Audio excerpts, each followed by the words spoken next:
Welcome to Money on Tap.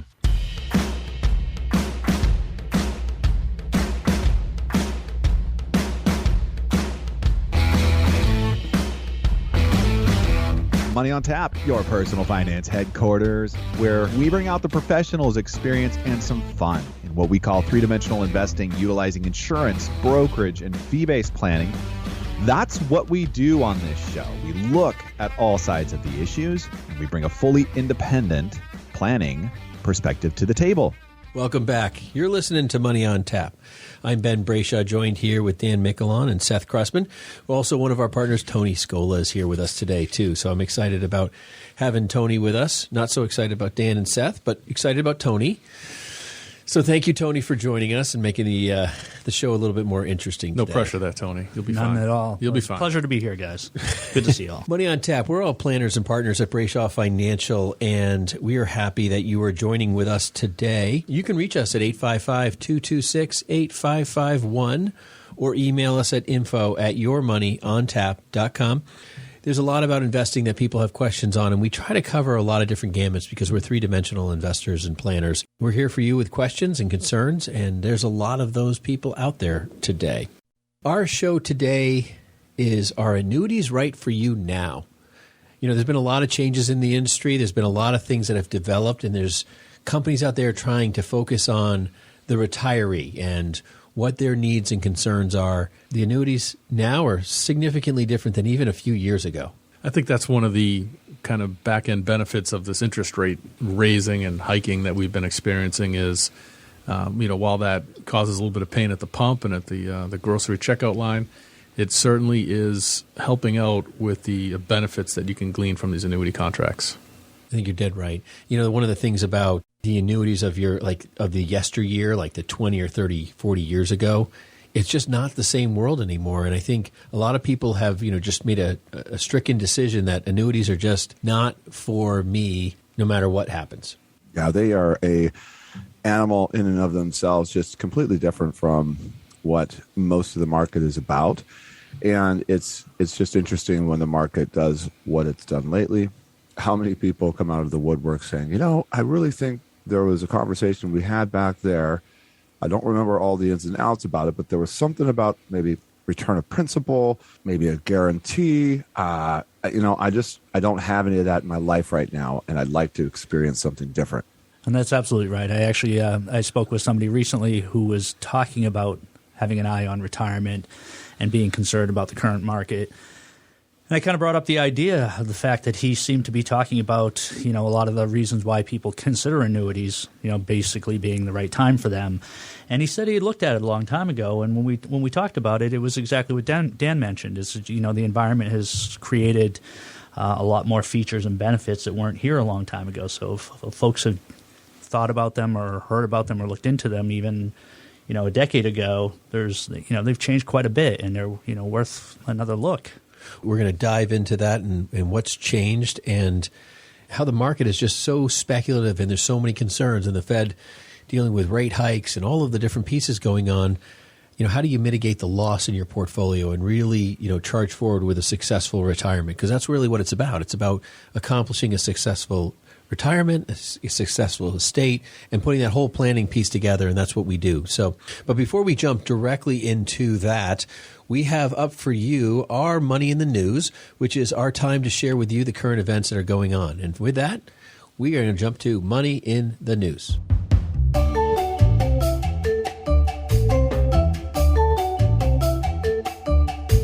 And first up here, this is an article coming from CNN. This is one I think we can probably all relate to. McDonald's customers shrug off high menu prices as revenue jumps. And this is from Danielle Wiener-Bronner. Simply put, what's happening is that the whole industry of restaurants, and whether it's fast food and fine dining, that inflation is certainly hitting them hard, and those costs for the restaurants have begun to pass through to consumers. But what McDonald's is experiencing is actually an uptick in sales. And what they're pointing to here is two things. Number one, they're considered high on the value index, in that you can take your family to eat there and do it relatively cheaply. And the second thing that's worked in their favor relative to kind of the rest of the industry is that they've made the decision to pass through these price increases at a relatively slow rate. So what they're doing is they're making gradual increases on a few items, kind of checking the pulse of their consumer to see if it's impacting sales negatively, and moving forward where they can and stepping back where it's had a negative result for them. And they've done a great job of really adjusting with this inflation piece and doing it incrementally, kind of testing the market as they do it to see what happens. This actually triggered me to remember an article that we had, I don't know, probably a year ago. It only seems like it was yesterday, but it was about Warren Buffett. His routine on the way to work was to go by McDonald's, which was 5 minutes away from his house, and he would get one of three things. Every one of them cost less than $3.17, or that was like the maximum he would spend on the breakfast and coffee and everything. And so I went and did a little research to find out, first of all, is Warren Buffett, is he one of the celebrity meals out there on their celebrity meals list that they have now? That's one of the things that they've had success with in this, is aligning celebrities that get these things, these meals, and putting their names on them. I'll tell you, folks, you don't have to look any further, because no, they do not have the Warren Buffett on their menu today. And then that made me think this: what in the world is Warren Buffett doing if that meal is now over $3.17? And I'm about to go and search the McDonald's and the price list for their breakfast items that he buys over in Omaha, Nebraska, just to see if they've kept those ones at the price mark. And because, heaven forbid, one of the richest men in the world would have to pay a little more for his breakfast on the way to work. With a rigidity that it's only $3.17. Yeah. He's probably paying in 1921 pennies too, Yeah, exactly. Well, next up we have here, this is an NPR article, which is The Fed's Mission Improbable, Beating Inflation Without Causing a Recession. And this is by Scott Horsley. This whole concept, the idea of a soft landing, and the idea that Chairman Powell believes that he can accomplish a soft landing by raising rates and allowing us to fall on a cushion where, unemployment's not overly drastically killed like back in the 70s and 80s that this article goes into, and our GDP is not completely thrown aside. But I really do think that it's all guesswork. I mean, they're just guessing. And I think that's the problem with this whole soft landing. The article goes into the number of soft landings they've ever had. They've only had one. They had it's like 13 or 14 recessions they remark on in the article. I'm confused why they're not sure how many we've had. I guess the defining factor is that. But the piece about the soft landing that kills me is that they're making their moves all based on historical data. So at some point in time, the Fed could be raising rates and have already gone too far and not known it. That's the reality of the soft landing improbability. The article doesn't do a great job at explaining that, but it does lead you to think that the soft landing is highly unlikely. The other piece that the article doesn't touch on that I think really should get some credence is the fact that the aging population of America and the number of people that will be even eligible to work in the unemployment data. Like, for instance, every time someone hits, full retirement age, they come off of a employment list, like the actual number of people that can be employed. So you're not part of the percentage data, even if you want a job. So if That's ageism on a completely different scale. Yeah. I just gotta. Yeah, but it's still an issue. And so the fact that the unemployment data is naturally dropping at 20,000 people a day with the baby boomers, right? At that point in time, the unemployment data, less people theoretically want a job. So the numbers aren't really clear on the number of people that want to be employed. You just gave me a great idea. I'm going to create a new index. There's some way to either fabricate the information that we want, and we'll pull that out and bring it to the public sector so they can use that, or we'll actually find a way to report on the real data and start to have that available for people. But in all seriousness, I mean, I know you're joking on some level, but the truth is that we don't know how many people want a job at 65. Like, they're reporting at, hey, we have this, and so forth. Well, their data can look really solid, but we could have hundreds of thousands of people, millions of people even, looking for a job between 65 and 70. Think about the shows we did about the number of people that don't have over $100,000 and they're walking into retirement years. There's a lot of people that are going to try to work all the way through their retirement. So if we're not including those people in the data, it really doesn't help us. And that's a good point, because a lot of folks, especially once they're 65 and are able to get Medicare, are more interested in working jobs that they might not have been before, because they don't need to look for benefits as part of their package. Absolutely. Absolutely. I just think it's just interesting. The soft landing concept, I think, it's just their way of saying, hey, listen, we're hoping for the best, but we're going to raise rates until we see everything start dropping. I think when they talk about the hard landing that existed back in the 70s and 80s, the Fed chair was Volcker's. He deliberately did a hard landing. They saw near 10% unemployment, and it was a painful time period. God forbid that's what actually happens for us. Even in reference to that one, they do talk about the other half that were not justified in saying that they didn't actually try for a soft landing. Shouldn't really count in terms of their ability to be able to do it when they are trying. Why wouldn't you try? That's what I wondered, but they didn't actually cover that. They make that statement, but it's like, why wouldn't you be trying? Well, I think it was I meant to do that. Yeah. All right. And third article up, we got more Americans plan to tap Social Security retirement benefits early and continue working amid economic uncertainty, survey finds. And this comes to us from CNBC, and this kind of ties into what I just said, the prior article a little bit, right? And this is from Lori Kanish, by the way. And what it really is boiling down to is a couple of things that I saw in this article that we want to get to here that I think are important. But the kind of underlying theme of it all is that people plan to claim as soon as they can and just continue to work, which is one of the benefits that Social Security does provide for us. Which is planning we do every day for people. I mean, it's a conversation we have all the time, right?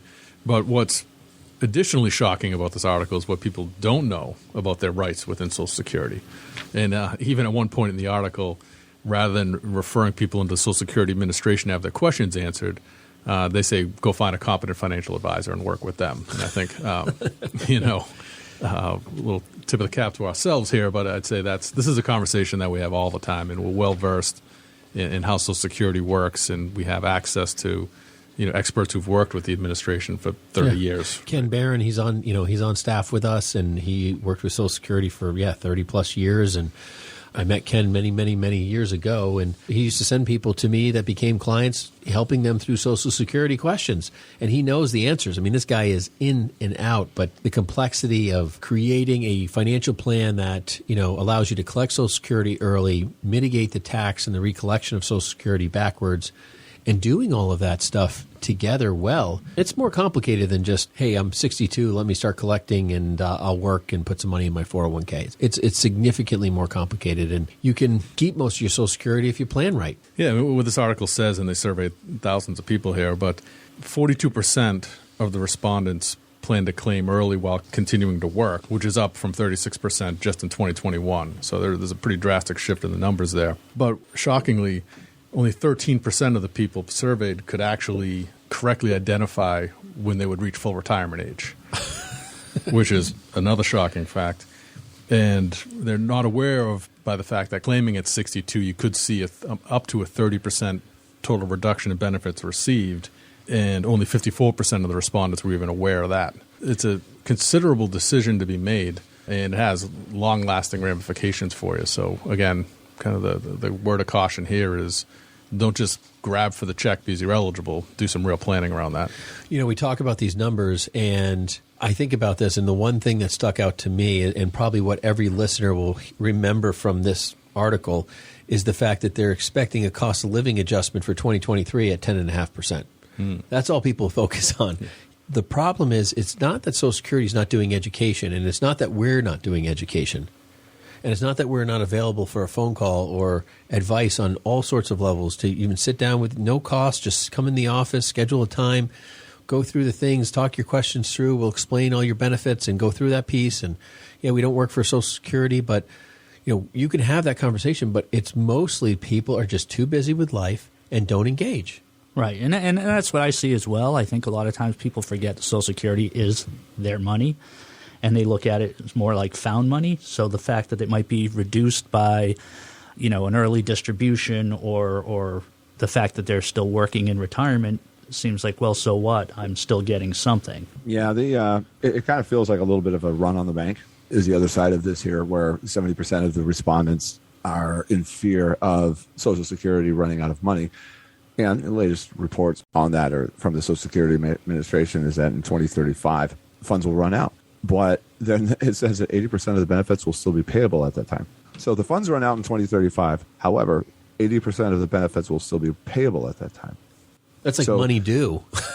Right. Yeah. So, people are kind of having a good old-fashioned run on the bank as well. Like, you know what? If it's here today, I don't know if it's there tomorrow. So why don't we get what we can get now? And it's not enough, so let's continue to work while we do this. Half the people are aware that there's a reduction of the benefits, and half are not. And so that's kind of a statistics that seems pretty much across the board in a lot of the information that's out there for people as they're trying to figure out how to plan through their retirement. I think when we think about Social Security, we've had a lot of shows on Social Security. We've talked about it. Social Security is going to run out of money. I'm concerned about a lot of different kind of events that can occur and how our government might mitigate these things. We've talked about the Pension Reform Act, the Pension Benefit Guarantee Corporation, and the security of people's pensions and how some of those have been cut in history. And it's hard to even believe to say that verbally, but it's true. And I think we're all prepared. I think there's kind of this accepted scenario that we're all prepared that Social Security is going to get cut. It might be that your benefits are cut in half. The age at which you can start collecting is going to change. I mean, all these things, we're seeing it happen as it is, but there may be more drastic scenarios occurring. Those are all very concerning factors. I think when it really comes down to it, a lot of people come into our office and say, I'm not sure that I'm going to be collecting Social Security. I mean, that 40 to 50-year-old person who says, that's 15 years from now, maybe 20 years from now. Social Security is not supposed to be around by then. It's going to be unfunded. I don't even want to do planning based on it. And if it's something, it will be gravy. So there's a lot of distrust in, the government system, and I don't blame anyone for it, but we all pay into it, and it's all something that, it's the claims paying ability of the U.S. government. The sad thing is that nobody is addressing it now because it's a political nightmare for anyone who wants to deal with it. And truth is that no one has the guts in our government to say we need to figure this out now before we get to 2034. I don't think anybody's going to win any elections talking about tax raises and benefit cuts. Yeah, absolutely. Well, that's going to do it for us at Money in the News. We're going to take a quick break. You can reach us at 855-226-8551 or email us at info@yourmoneyontap.com. Our show today, don't go anywhere. Our Annuities Right for You Now. What has changed? What's going on with the market? How is that going to impact you? And how do you position yourself for successful retirement and successful estate? We're going to bring that back to you just after this quick break.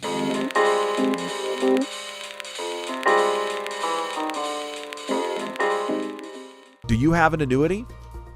Do you understand exactly how it works and when to use it?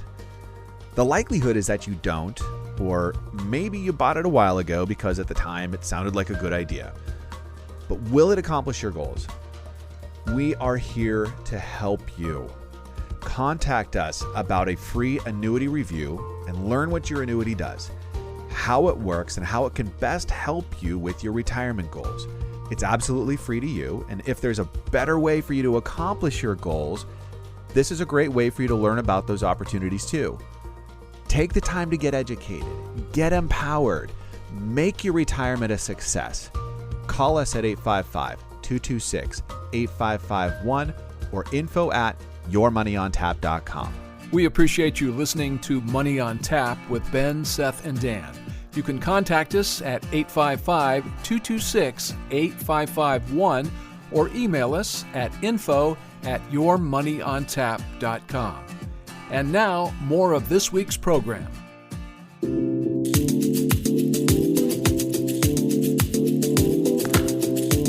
Welcome back. You're listening to Money on Tap.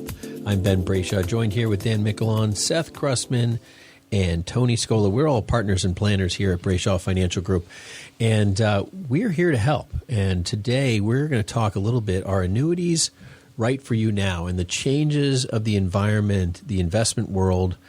I mean, goodness gracious, people are, addressing losses. I'm getting phone calls and people are handing me statements. Is this good? Is this bad? I mean, lots of stuff happening in the marketplace that are scaring a lot of people, and that's fair. If you're one of those, you can reach us at 855-226-8551. That's 855-226-8551. And we would encourage you to give us a call. It's a free consultation. We'd sit down with you, go through your finances, talk about your concerns. And if we can't help you, we're happy to put you in the right direction as best we can. You can also email us at info@yourmoneyontap.com because it's about your money. Now, today we're going to talk about our Annuities Right for You now and what has changed. But before we jump into the changing portion of it, I think let's review what annuities generally kind of cover. And there's 5 reasons annuities are popular among investors. I think guys, the first thing that people come to us about annuities are in the idea of pension replacement, the idea of guaranteed lifetime income, whether it's for you or for your spouse. Yeah, I think that's got to be the primary reason. I mean, it's literally the definition of annuity, so that would make a lot of sense, right? It's an income stream, and it's unique in the investment world in that it's the only thing out there that can guarantee to pay you for the entirety of your life, and as you mentioned, Ben, your spouses as well, if you want to include them. So when it comes to building what we refer to as the foundation of a portfolio and providing stability over market volatility, it really just lines up well to say, well, for this portion of your future income, an annuity is what best suits you for sure. Right. When I do retirement planning. Sorry, Seth, go ahead. No, that's all good. The definition there of the annuity is that guaranteed income, right? And you take a look at the original annuities from Roman legion times. Those were what was attractive to the soldiers was if they died, there was this annuity that would pay their well, whoever within their family for a certain amount of time. And as you were saying that, Dan, I realized that we use the annuity in the way of in lieu of like a pension or as a pension. However, a pension doesn't necessarily have a guarantee, as we've gone and done these pension shows, and we've discovered more and more that that's just not the case in the pension world anymore. But that's what people think, is that pension is a guarantee. That's a good point. And what I was starting to say as well is that one of the features or the things that comes up very frequently when I do retirement income planning is when folks do retire, the big challenge is how much can I take and how soon. I want to retire. There's certain things I want to do. I want to have a quality of life, especially when I'm younger and want to enjoy it.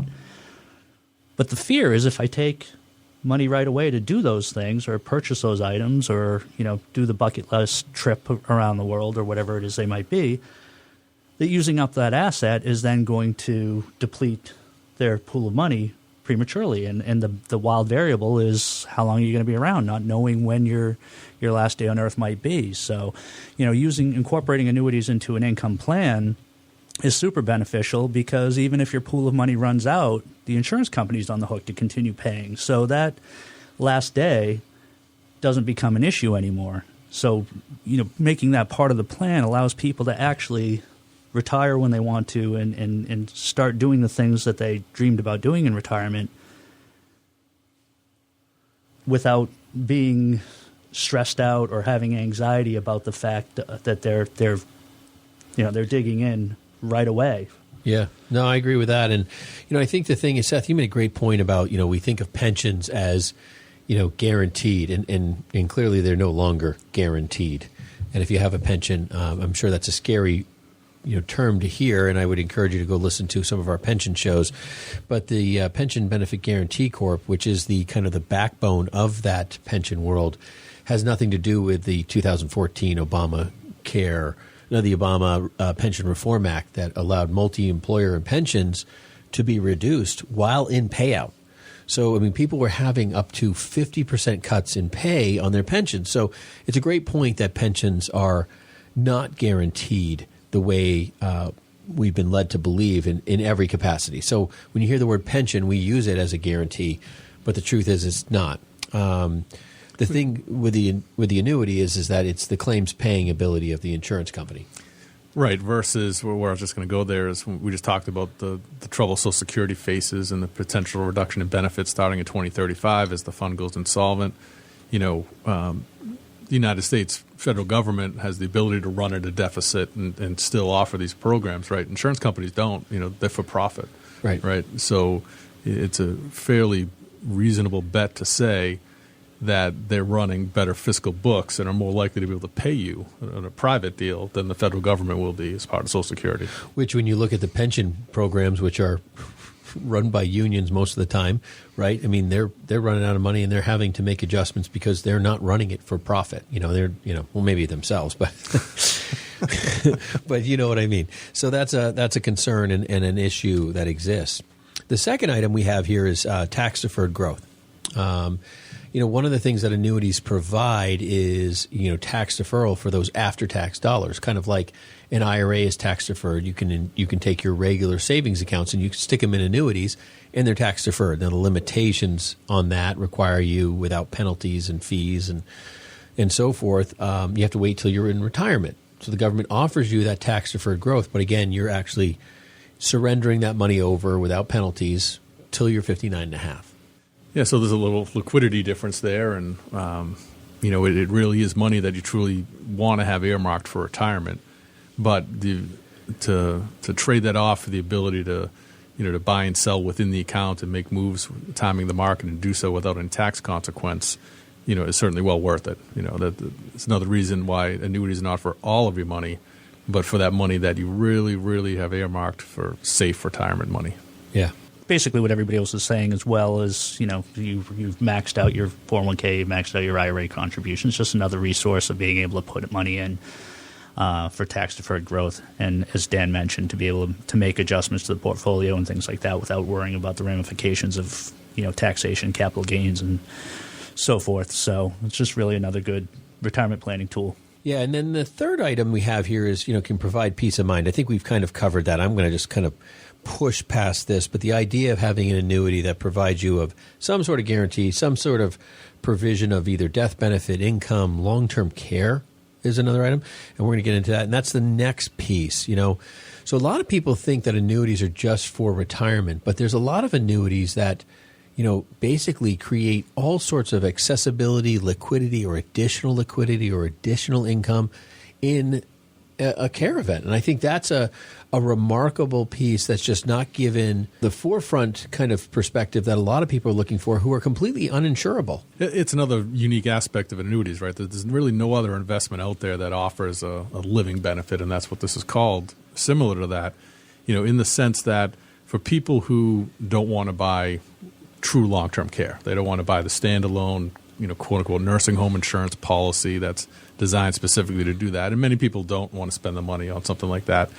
But if you can buy an annuity that's otherwise just going to provide you retirement income, but and this is a very common benefit in this world, that, if you have a long-term care event while you're receiving your annuity income, the income that you get will double for a period of time, typically 5 years, and then revert back to what the original payout was. But, that's simply extra money in a time when you need it most. So, why not add that as a benefit if you don't want to purchase long-term care outright? Yeah, and I have clients who are benefiting from that benefit right now who are completely uninsurable, looking for long-term care needs. Yeah, one of the things with the annuity world that I really appreciate about what has happened, and the reason why this has happened, is because there's just so much competition in this space, and competition can create some great opportunities for consumers. And you just mentioned one of my favorite ones there, which is that lifetime, or not the lifetime, but the long-term care options that the riders that they have attached to some of these. And there's many, many more. And one of the things that came up as a question actually with a client the other day was, well, what if we get past our surrender schedule, or maybe we're into several years into, an annuity?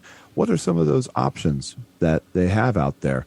And that's one of the things working in this space that is really great about it, is that we can go ahead and take a look as independent planners at the entire landscape and see who out there has something on their shelf, is kind of what we look at it as, like a product that might be better, might fit a need, might, the cost benefit analysis here makes sense for somebody to do something different. So a lot of these contracts do have very long-term kind of appointments with them. And that's always the goal, is to really put things in place that are going to make sense down the road as well as today. But there are other flexible things around these that we can do that most people just don't even consider. I think the fifth item, and I'm just going to jump into this because it just carries through to that theme, Seth, is the death benefit protection that comes with a lot of annuities. Now, it's not every one, and you can choose to add, subtract, or some are buried in automatically and so forth. But, I had the misfortune of having a client pass away on me last week, and She was a client for over 15 years and a very good friend, and it was a difficult loss. And I'm working with a family, and we're chatting through things. And her husband, is working through issues and the scenarios and so forth. But the one thing is that she had an annuity that had a very profitable death benefit rider that she had put on there. That was, and actually, it was an increasing death benefit rider up till age 85. And so she was not only took almost her entire principal out, but passed on like more than she ever put into the contract over that time period. And it was just a phenomenal outcome. And, the family's very thankful. And, it was just a really wonderful kind of preservation of assets. And we can do that. I mean, there's companies that guarantee principal as a return of death benefit. And those things, when it comes to estate planning, you just can't add them up to what they do for a family. And you brought up something that really triggered in me, like, hey, that's too good to be true, right? Because what you said was you put in the money, they were paid nearly the entire principal out of that contract, but at the end of the contract, a death benefit that was paid was, had grown. And so, the amount of money that came out of that scenario was extraordinarily profitable to them and their family or their estate. And how is that even possible? And a lot of what we it's kind of one of the main things that we come across outside of a very straightforward annuity, fixed annuity, something along those lines is makes a lot of sense.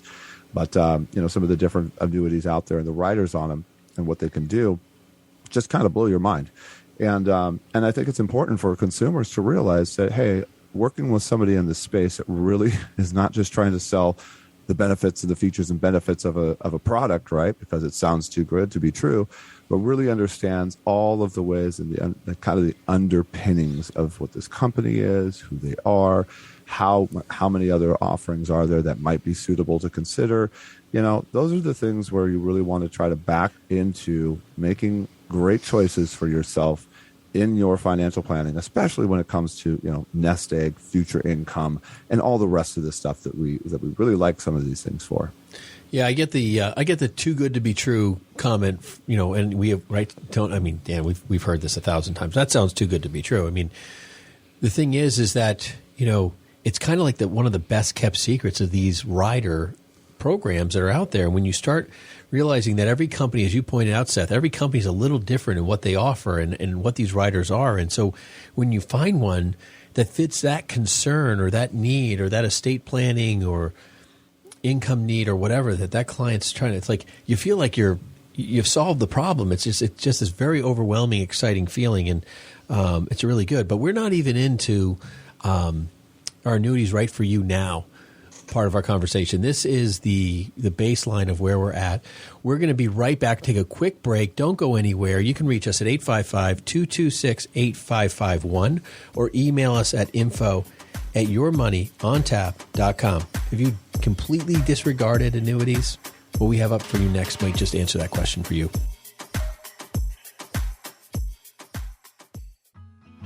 For a number of our listeners, they have a lot of questions, and you might be one of them. Today, we're just offering what we call Zoominars, webinars over Zoom meeting rooms where we have top experts, Social Security, estate planning, and financial planning experts for you to speak with, do a private consultation that way today. We're also having webinar-based Zoominars where we're going to have multiple groups where you can be part of that and enjoy that as well. Give us a call at 855-226-8551 or email us at info@yourmoneyontap.com to schedule your Zoominar. You can reach us at 855-226-8551 or email us at info@yourmoneyontap.com. And now, more Money on Tap with Ben, Seth, and Dan.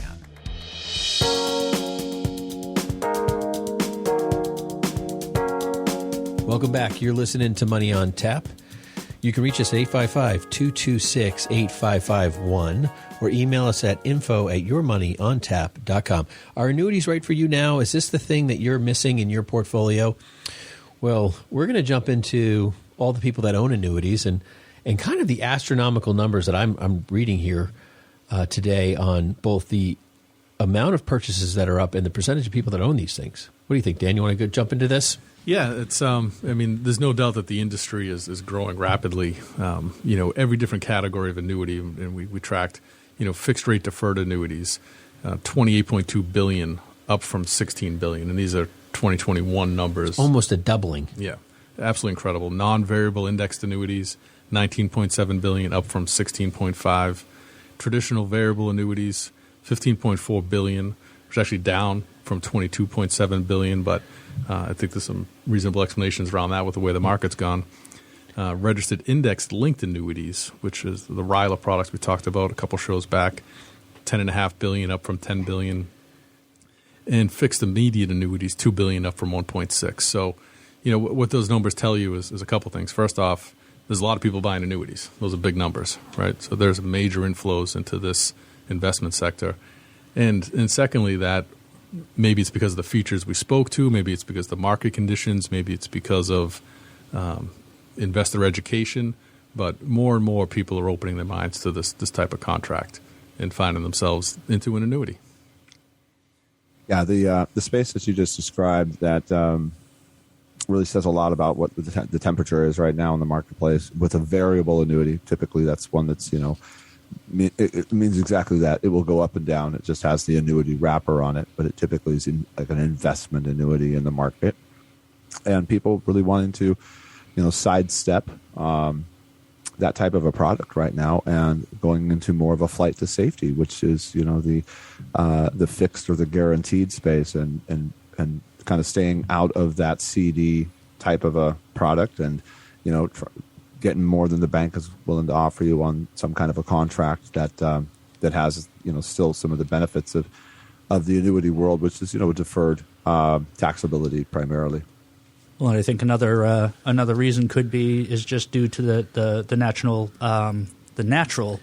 demographic of the prime buying age as well. I mean, with the aging population and more people moving into that age category, that 5, 10, 15-year time period prior to retirement is the ideal time to be considering these things for the same reasons that Dan and Ben and Seth had suggested, as a protection portion, the living benefits and things like that. Is, you don't have 20, 30 years from when you start working until retirement to let the markets run through their cycles and get the capture of the growth.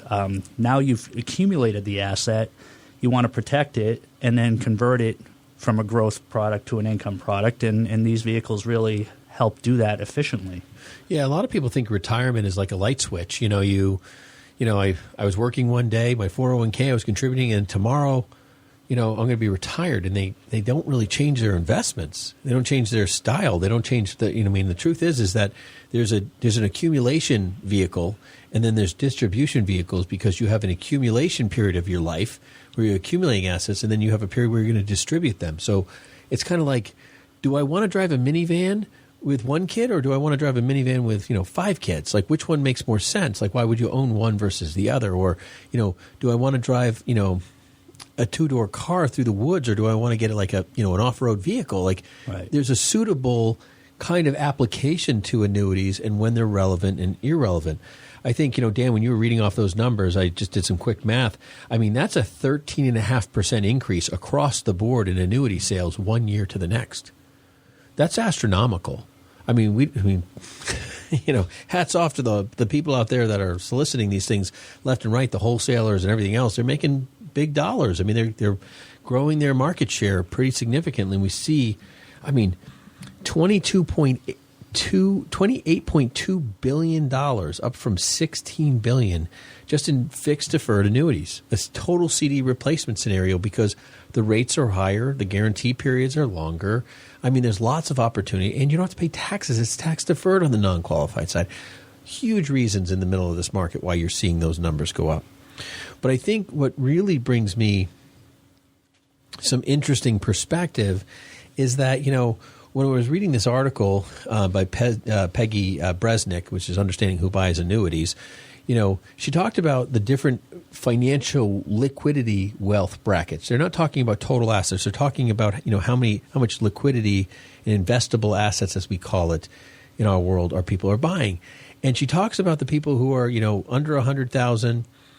in total investable assets, people who are between 100,000 and 250,000, and that is basically almost 23% of all people under 250,000 own an annuity. 23%. Now, when you go up to 250 plus, you're looking at 26%. And they go all the way up to $2 million. Now, I think what's really interesting about this is that essentially, if you have $2 million of investable assets or less, 50% of the population owns an annuity. 50% of people own an annuity in, basically 99% of the wealth bracket. And I bet you the people who don't own an annuity, I'd be curious in the math of this, how many people of the other 50% who don't own an annuity have a pension instead? Because people are looking for income guarantees that can solve retirement. They're looking for that vehicle that goes through the woods. Well, and I think you made a good point, because as you were mentioning earlier, as people approach retirement, a lot of them don't think to change their portfolio to adjust for that move from growth to income. But another phenomenon is that people that just pull the master breaker and they go from any kind of growth to complete preservation of capital, not taking into consideration longevity. So it totally makes sense that with under $2 million of investable assets, you need to incorporate this to cover both the growth, preservation, and income portions of a retirement portfolio. Yeah, one of the big questions that as advisors we answer on a daily basis is how do we create income? Because that's the goal in retirement. And solving for that first allows the rest of the pieces to fall into place. You solve for the income. You create that stable, secure place where people know they're not going to outlive their income, regardless of whatever happens in the market. And this is one of the tools, one of the primary places that people need to understand if you're looking to make sure you don't outlive your income or you want to solve your income. Go here. Go, all day long. This is where you want to be. I think that's really one of the pieces is really, we chatted a little bit about one of our previous shows about how, the idea of owning an annuity felt like surrendering to maybe not making enough money. And that's just not true. We debunked that whole conversation because that's not really the case. And there's plenty of annuities that are making money even when the market's flat or just even slightly up, much more than the market does. And we actually met with a wholesaler today about that conversation, and that's interesting. But the piece that is interesting, and the reason why annuities are becoming more and more attractive is, yes, we have that aging demographic, Tony, as you mentioned, right? We have that piece. We have this, kind of insatiable desire for, pensions, Dan, as you mentioned, and Seth, you had mentioned that, hey, listen, where these things aren't guaranteed. So how do I find that guarantee? We have all these kind of mitigating factors, and annuities are really the only piece at the end of that funnel. When you pour into all of those concerns, at the end of the day, you're like, well, annuity solves all those things. How do I deal with long-term care or death benefits? And, what's changing now is that these interest rate hikes are really changing the schematics of how annuities work and the underlying fundamental investment tones that are out there that drive how they are profitable for purchasers, for clients. Yeah, and a little deeper dive into who owns them right now, right? That's one of the questions that we have, and whenever we kind of enter this conversation with a client, it's kind of gauging what they know about annuities, if we think it's appropriate. Well, just understand who owns them right now. So 46% of people who are relative to this article, deemed in the middle class, meaning that they make between $75,000 and $150,000 of annual income, own an annuity. 50% of college grads own an annuity, which means 50% of non-college grads also own annuities, right? 52% are between 55 and 74 years old, which I thought would actually be a little higher, from a percentage of buyers' perspective. And 62% have $500,000 in investable assets. What was also interesting is that millennials were pulled in here, although they would be typically considered to be young as an annuity buyer. But more than half of them polled said they were either somewhat or very much interested in owning an annuity. So I think what these things tell us is that the profile, the demographic of who is an annuity shopper is widening by the day. Yeah, I think that is, and I think it's because some of these millennials and some Gen Xers like us, look at people who have pensions and say, I really wish I had a pension. I really wish I had that kind of guaranteed income piece, and I really don't have that in my portfolio, and I want to make sure I kind of shore up that portion. We've talked about the foundational element and creating foundations in your portfolio.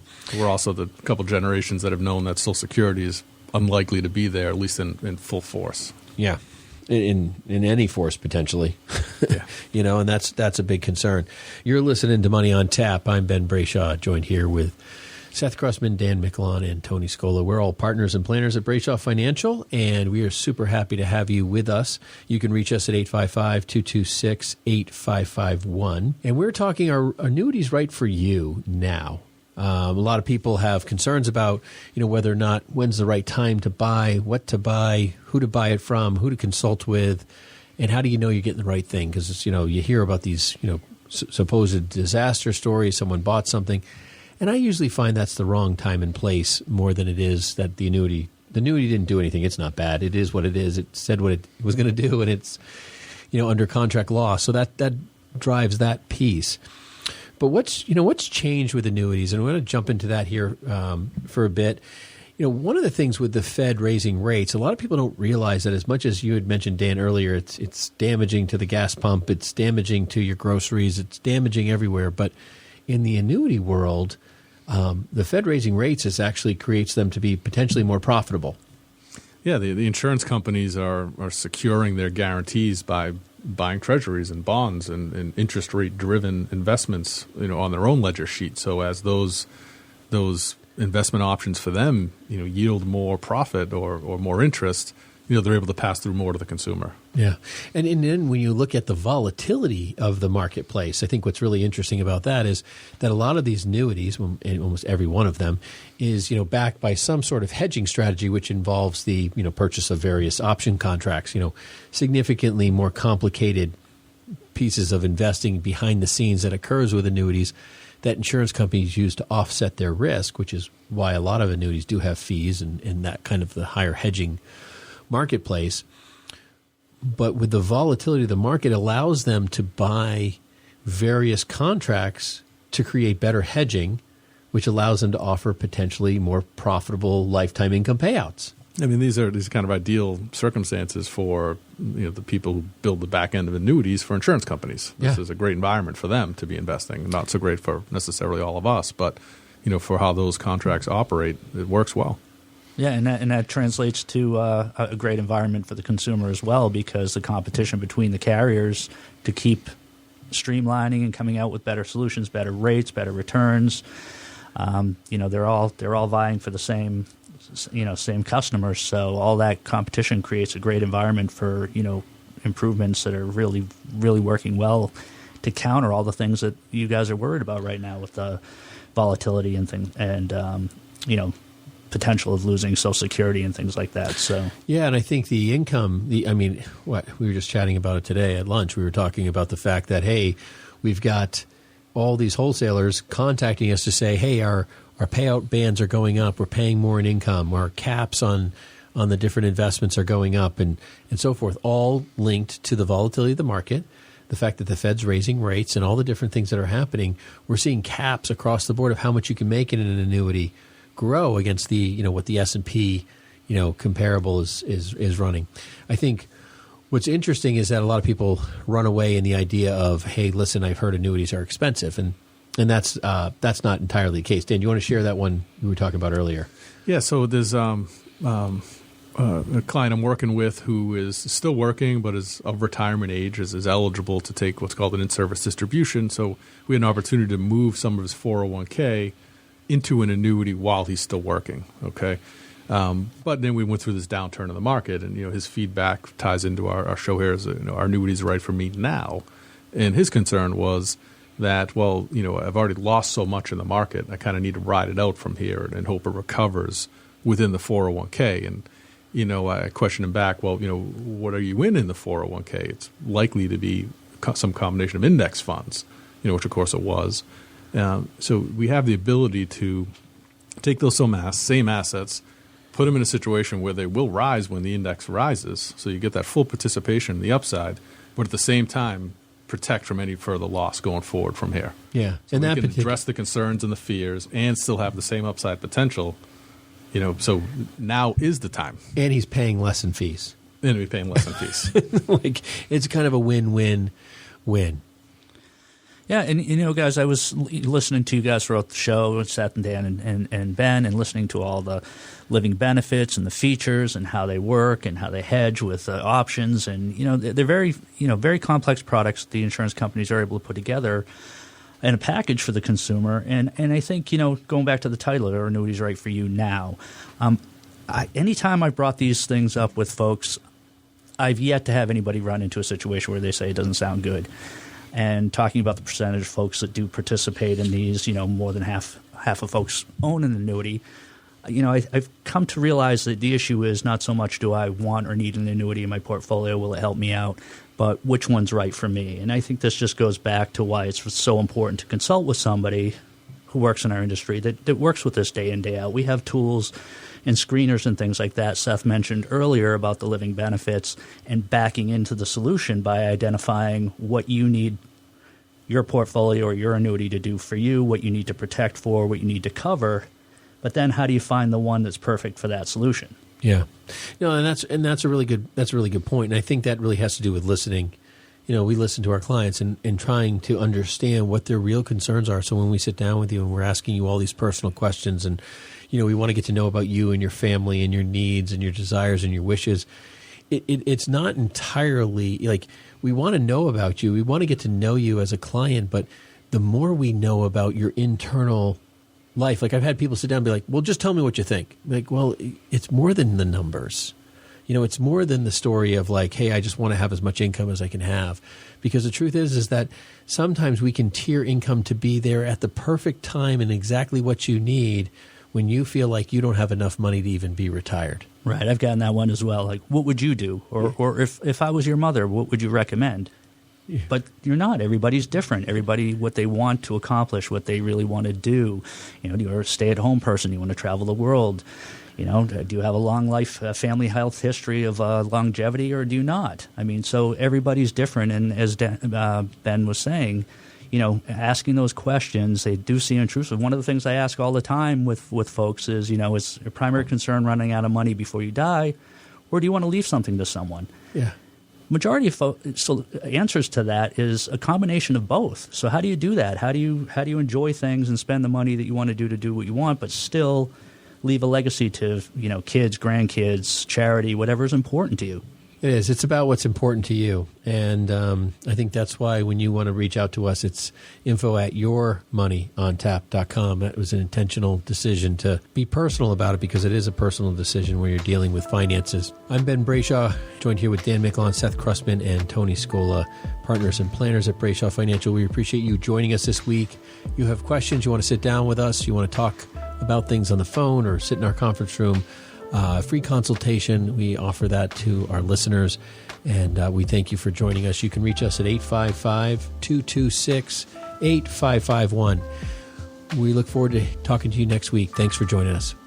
All guarantees protections are subject to the claims-paying ability of the issuing insurance company. Mutual funds and variable annuities are sold by a prospectus. Please consider the investment objectives, risk, charges, and expenses carefully before investing. The prospectus, which contains this and other information about the mutual fund and the variable annuity contract and underlying funds, can be obtained from your financial professional. Be sure to read the prospectus carefully before deciding whether to invest. Fixed annuities are insurance products and are designed for long-term retirement income. Annuity guarantees are subject to the claims-paying ability of the insurance company. Surrender charges may apply if money is withdrawn before the end of the surrender period. All withdrawals of tax-deferred earnings are subject to current income tax, and if made prior to age 59 and a half, may also be subject to a 10% federal income tax penalty. Annuities generally contain fees and charges which include, but are not limited to, sales and surrender charges. Additionally, if purchased within a qualified plan, an annuity will provide no further tax deferral features. The contract, when redeemed, may be worth more or less than the amount used to purchase the annuity. Fixed annuities are contracts, and you should read and understand the contract before making a purchasing decision. All other benefits are available for an additional cost. It is important to weigh the costs against the benefits when adding such options to an annuity contract. An income rider or benefit, sometimes called guaranteed lifetime withdrawal benefits, or GLB TLWB is an additional feature available with some annuities and generally optional and comes with additional cost. Income benefits are designed to provide income options above and beyond the standard annuitization or free withdrawal features in annuities.